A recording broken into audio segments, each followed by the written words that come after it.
स्वामी। राधा स्वामी दयाल की दया, राधा स्वामी सहाय, राधा स्वामी। मैं सविता राधा स्वामी मालिक की स्तुति व सब इंसानी रूहों की सेवा में हाजिर हूँ। सेवा धन दौलत से ही नहीं होती, सेवा अनेक प्रकार से होती है। मैं आशा करती हूँ कि मेरा उपदेश संदेश बुझते दियों में घी का काम करेगा और सदा सदा इस धरा पर भगवत प्रेमियों का मार्गदर्शन करेगा। जो धरा पर बदमाश पैदा होंगे उनको मिटाने में, भगाने में, गिराने में भगवत प्रेमियों की मदद करेगा। चाल से सत्संग नहीं होता, चाल से बदमाशी फैलती है और बदमाशी व बकवास हर चीज का नाश करा डालती है। तो जहां भी जाते हैं तो दो तरह का अगर व्यवहार होता है तो समझो वहां सच्चाई नहीं है। दूसरे सत्संगों, कीर्तनों व अन्य धार्मिक आयोजनों में जब जाते हैं तो सभी को अपने दिल के भाव व्यक्त करने का हक होता है। जहां पर लोग बाग अपना अपना ही राग अलापते हैं, दूसरों को कोई महत्व नहीं दिया जाता, वहां सत्संग नहीं होता। सत्संग नाम विवेक का है। जहां इंसानों में विवेक नहीं, वहां सत्संग नहीं है। जो गुरु अपना ही राग अलापते हैं और अपनी ही पार्टी के लोगों को महत्व देते हैं तथा अन्य को महत्व नहीं देते, वो गुरु चालबाज हैं। कभी न कभी तो उनका अंत होगा। यहाँ पर अंत से मतलब उनका झूठ आगे आएगा और उनका बुरा हाल होगा। चाल से संत नहीं बनते, चाल से जो संत बने हैं उनका अंत होता है। शुरू में परिणाम से हम अनभिज्ञ रहते हैं, बाद में परिणाम आ भी जाता है। मैंने सविता राधा स्वामी ने जीवन में कभी झूठ नहीं बोला। मेरे जीवन में जो भी कुछ हुआ वो सब घटनाएं, बातें जब भी समय अनुसार याद आती हैं बता देती हूँ। ये बात अलग है, कुछ बात व इंसान जो जीवन मार्ग में भटकाने के लिए और गिराने के लिए आए, वो अपना मूंड माथा फुड़वा कर चले गए। तो क्या वो सविता राधा स्वामी को गिरा पाए? सविता का जो जीवन मकसद था, सविता उस पर पहुंच चुकी है, पा चुकी है। धन दौलत कोई बड़ी चीज नहीं है। इंसान का सुफल साफ जीवन होता है। यूं तो कौवे काग जगह जगह पर अपना राग अलापते रहते हैं, कोई फर्क नहीं पड़ता। हमने अपना जीवन खुदा को सही सलामत सौंप दिया, यही सबसे बड़ी बात होती है, सबसे बड़ी उपलब्धि होती है। अब सब झक मारते रहो, कोई फर्क नहीं पड़ता। मेरा खुदा गवाह, मेरा खुदा गवाह। फिर से तीसरी बार कहती हूं कि मेरा खुदा गवाह, क्योंकि 3 बार जब बात को दोहराया जाता है तो हमारे मुसलमान समाज में भी ये प्रथा है कि वो बात बिल्कुल सच्ची और सत्य होती है। क्योंकि खुदा के नाम पर हमारे जो मुसलमान संप्रदाय हैं, मुसलमान भाई हैं, वो ही सच्ची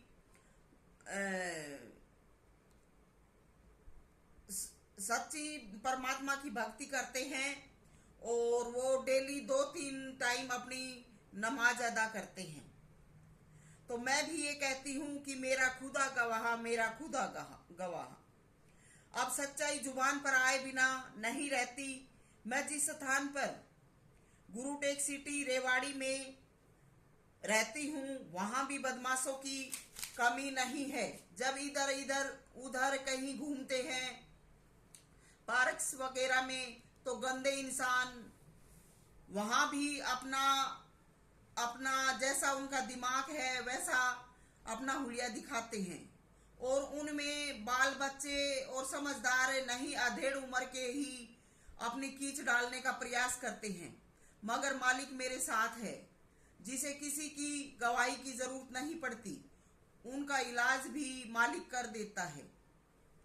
दूसरे मेरे गुरु की ही कमी है जो ऐसे लोगों को घर आकर नहीं दिखाते। ऐसे जो बदमाश हैं ये गुरु की कमी से पैदा होते हैं। तो अच्छाई के साथ बुराई भी अपना प्रकोप दिखाती है, मगर भगवान की दया से ये बुराई कुछ भी बिगाड़ नहीं पाती। तो गुरु टेक सिटी में रहने वाले सभी तो बुरे नहीं हैं, कुछ एक अच्छे भी हैं, मगर कहीं भी जाओ बुराई ही ज्यादा रहती है। अब मैं सविता राधा स्वामी ये कहती हूँ कि परमात्मा ने सब प्रकृति को बनाया है, और परमात्मा व परमात्मा के भक्तों के साथ साथ प्रकृति में छेड़ होती है, तो समझो इन गंदों का आखिरी समय आ गया है। तो ऐसे इंसानों की परवाह भी नहीं करनी चाहिए, परमात्मा के आसीन बन के जीना चाहिए कि हमारा कोई साथी नहीं है, क्योंकि सब झूठ से लिप्त हैं। एक सच्चा परमात्मा है, परमात्मा ही हमारा साथ देता है। इन पाप बुराइयों को परमात्मा ही उखाड़ेगा, हमें हमारे मालिक का भरोसा रखना चाहिए। बाकी सब स्वार्थ के साथी हैं, गुरु भी इन स्वार्थियों में शामिल है। स्वार्थ में कोई किसी का नहीं है। गुरु का स्वार्थ पूरा होता है तो साथ देता है, नहीं तो गुरु भी साथ छोड़ देता है।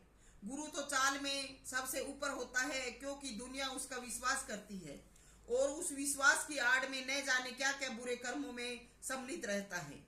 किसी के जीवन की कोई परवाह नहीं, किसी के बच्चे उजड़े कोई मतलब नहीं। जब इनका अपना नुकसान होता है तो इन्हीं के बुरे कर्मों के कारण इनका नुकसान होता है। तो दिखावे ये गुरु बड़े बड़े देश प्रेम तक के करने लगते हैं, अपने स्वार्थों तक दया प्रेम भी बहुत दिखाते हैं। तो अब वो वक्त नहीं है जब गुरुओं में सच्चाई होती थी, जीते जी शिष्यों का कल्याण करते थे और अपना सच चरित्र दिखलाते थे। लेकिन आज तो सच चरित्र तो है ही नहीं, इनका जो चरित्र है वो अपने आप झलक जाता है। लेकिन आज अनेक प्रकार की मान्यताएं मनवाते हैं, बड़े नाटक नौटंकी करते हैं गुरुओं की बड़ाई व महिमा कराने के लिए, क्योंकि जिन गुरुओं का ऐसा बखान कर रहे हैं वो ऐसे नहीं हैं, इसलिए अनेकों प्रकार के आख्यान व्याख्यान व ड्रामे दिखाते हैं। ये आजकल के सतगुरु और शिष्य हैं। मैं सविता राधा स्वामी ये पूछती हूँ, क्या तुम्हारे जीवन में एक पल का भी सुख चैन आराम है? जो दूसरों को इतना उपदेश कर रहे हो, कभी भी इनकी हाय हाय नहीं मिटती। कितना भी इनके पेटों में डालो, कितना भी इनके घरों में डालो, हाय भूखे। मैं कहती हूँ कि आज सत्संग नहीं, भूख हट खुले हैं। कितना भी डाले जाओ, इनकी भूख हाय हाय नहीं मिटती है। इंसान मिट जाते हैं, इनकी हाय हाय नहीं मिटती, चलती रहती है। ये आजकल सत्संग है। मैं 2004 में सत्संग में गई थी, तो उन दिनों में दादरी आश्रम इधर भिवानी बाईपास पर महेंद्रगढ़ रोड पर शुरू में था, अब तो लोहारू रोड पर चला गया है। तो 2005 और 6 का सत्संग था दादरी का, हमारे गांव के नजदीक था, चिड़िया दूधवा के। तो हमने सोचा दोनों काम हो जाएंगे, गांव भी जा आएंगे और सत्संग भी कराएंगे। हम अभी वहां के हर हाल से अननोन थे, सत्संग के हर हाल से अननोन थे कि वहां क्या होता है क्या नहीं होता। तो हम समय से कुछ पहले पहुंच गए। मैं अपनी बहन के पास जाती थी, मेरी बहन की बर्तनों की सेवा में ड्यूटी रहती थी, तो मैं उससे मिलने जाती थी। उस दिन मैं अपनी बहन को ढूंढ रही थी, तो रोटियों के चूल्हों पर पहुंच गई। वहां सभी को रोटी बनाते देख मुझे भी दिल में आया कि कुछ समय रोटी बनवाऊं, तो मैं रोटियां बनवाने लगी। उसी दौरान गुरु की गाड़ी आई और कुछ बहनें तुरंत गुरु के साथ ऊपर चली गई।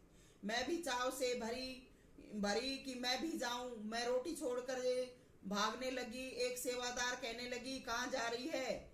जो तू सोच रही है वो यहाँ नहीं है। मैंने कहा, यूं कैसे? कहने लगी, जा तू ही देख लिए। मैंने कहा, ठीक है। मेरा वो पहला दिन था रोटी की सेवा में।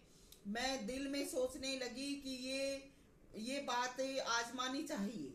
मैं भागकर जिन्ने के पास गई, गुरुदेव से मिलने की इच्छा दिल में किए, तो गुरु नीचे उतर आए और भंडारे की तरफ चले गए। मैं भंडारे की तरफ गई तो वहां से भाग लिए वापिस ऊपर चले गए, और फिर जिन्ने का दरवाजा सेवादारों ने बंद कर दिया। मैं भी कुछ देर खड़ी रही, वापिस लौट कर आई तो वो बहन कहने लगी कि देख लिया, मैंने देख भी लिया था, मगर मैंने हर बात जो देखी मैं हर बात को टाल देती थी कि चलो कोई बात नहीं। मेरा दिल सागर था, हलचल हुई मगर ध्यान नहीं दिया। उस बहन का नाम अगर बताऊं तो वो सच्ची थी, वो डर जाएगी, उसका जीना हराम हो जाएगा, क्योंकि सच्चाई कड़वी होती है और वो बोलने की हिम्मत भी नहीं करेगी। वैसे तो रोटी व बर्तन दोनों की सेवा में रहती है, वो भिवानी की सेवादार थी, तो उसने भी जी जान से सेवा की थी। वो जीवन में देख चुकी होगी, मगर वो अपनी सेवा व सच्चाई से इस सविता राधा स्वामी के दिल में आ गई और आज उसका जिक्र किया जा रहा है। लेकिन क्या बताऊं, परमात्मा भी कुछ खास है। उसी गुरु के स्थान पर उसकी महिमा बतवा दी, बीजा डाल दिया था सच झूठ को परखने का। आज मजबूरी में वो गुरु के जत्थे में है, मगर सच्ची थी। बाद में गुरु ने अपनी वाणी में कहा कि दुनिया की परवाह मत करना, न जाने कौन कौन क्या कहता है। ये बात उस समय के सत्संग कैसेट में सुनी जा सकती है, 2005 या 6 के सत्संग में। तो वही बात आज मैं आंखों से देख रही हूँ कि जो उसने कहा था वो सत्यवाणी थी। मानो खुदा ने उस बहन में प्रकट होकर कहलवाया था। तो मैं सविता राधा स्वामी ये कहती हूँ कि कभी अपने जीवन में झूठ ना अपनाएं, कभी किसी के हुस्न सुंदरता पर ना बहें, अपने जीवन में हमेशा सच ही अपनाएं। कुछ भी नहीं बनता तो दूसरों को तो धोखा ना दे, किसी के हत्यारे बनने का जुल्म ना कमाएं। एक दुनियादारी में रहते हुए किसी भाई की वाणी है, भला किसी का कर ना सको तो बुरा किसी का मत करना। ये विचार भी हमें अनेक बुराइयों से बचाएगा। संत महात्माओं के वचन की पालना करोगे तो सत्य में ढल जाओगे। यहाँ पर विचारणीय तथ्य है कि जो गुरु हमेशा अपनी सेवा, अपना ही भला, अपने ही पंथ ऊंचा चाहता है, कभी किसी दूसरे के जीवन की भावनाओं की कदर नहीं करता, वो धीरे धीरे अपने आप ही गिर जाएगा। संत मत सर्वजन हिताय सर्वजन सुखाय के सिद्धांत पर चलता है। मैं सविता राधा स्वामी स्पष्ट करना चाहूंगी कि गुरु तुम्हें क्या क्या क्या दे देगा, सब कुछ तो परमात्मा ही देता है। गुरु तुम्हें 40-50 साल धोखे में रखकर टुकड़ा दे देगा, मान बढ़ाई भी करवा देगा, तो क्या आखिर में करवा देगा तो आखिर तुम्हारे पास आखिर में क्या रहेगा? आखिर में ठोड़ तो नरक में ही मिलेगी, क्योंकि धरा पर जब भी कोई संत महान विराट आत्मा आएगी, तुम्हारी करनी उससे छिप नहीं सकेगी, वो तुम्हें तुम्हारा परिणाम अवश्य देगी। गुरु के पास अगर कुछ चिकना चुपड़ा खाना दूसरी रूहों को कष्ट देकर खा भी लिया तो क्या बच जाओगे? तुम्हें तुम्हारा हर फल मिलेगा। गुरु जो शिष्य को देता है वो सच्चाई और सद्गुण देता है, वो तो तुम्हारे सपनों में भी करीब नहीं है। मैं सविता राधा स्वामी उन दिनों में इस दिनोद आश्रम में आई थी जब समाज के पास पीछे के जो कमरे बने हुए हैं उनका काम चल रहा था। उनमें मैंने सेवा की थी, तासलों से रोड़ी कंकर की। उन दिनों में आश्रम में चटाई के नाम पर सीमेंट के कट्टों से सिली वो बोरी दरी की चटाई बिछती थी। तभी से मैं सेवा में सहयोग देने लगी थी। मैंने सहयोग देना शुरू किया था। गुरु के आगे मैं 5-10 रुपए डालती थी, बाकी सेवा छुपकर सेवा पात्र में डालती थी। कभी कभी जब नहीं जा पाती थी सेवादारों की बदमाशी की वजह से, तो रेवाड़ी में अजय नगर में रहने वाली बहन अभी हाजिर हैं। कुछ तो रेवाड़ी छोड़ गई हैं, लेकिन कुछ हाजिर हैं। रुपये नोटों की सेवा उन बहनों के हाथों से मैं थैली भर भर के भिजवाती थी, जो कि उन दिनों में आम संगत 50, 10 या 100 तक ही सेवा डालती होगी। कोई रईस ही 100 रुपए की सेवा डालता था और मैं हर महीना 15 और 20 हजार के बीच तक की सेवा देती थी। और मैंने जी जान से इतना धन दिया कि कोई दे नहीं सकता। सेठ साहूकार जो भंडारा देते हैं उनको तो गुरु आशीर्वाद देकर आता है और उनको कहते हैं अलग ही बरकत देता है, लेकिन हमने तो अपनी मेहनत की कमाई से 3 हिस्से सेवा में लगाए और 1 हिस्सा अपने घर में बरता। दीनोद गांव में जो खेत में आश्रम बना है उसमें है। और अब जो भंडारे तक शेड लगी है वहां तक की 4 दीवारी बनी थी, बाकी कुछ भी वहां नहीं था। तब हम इस आश्रम में सेवा में आए थे। हमने बाजरे की पूलियों की ओट कर करके तासलों में पानी डाल करके स्नान किया। उन दिनों में कोई बंदोबस्त नहीं था और जो कुछ था वो सीमित था, नंबर नहीं आता था। पाखाना शौच के लिए घंटों लाइन में खड़ा होना पड़ता था।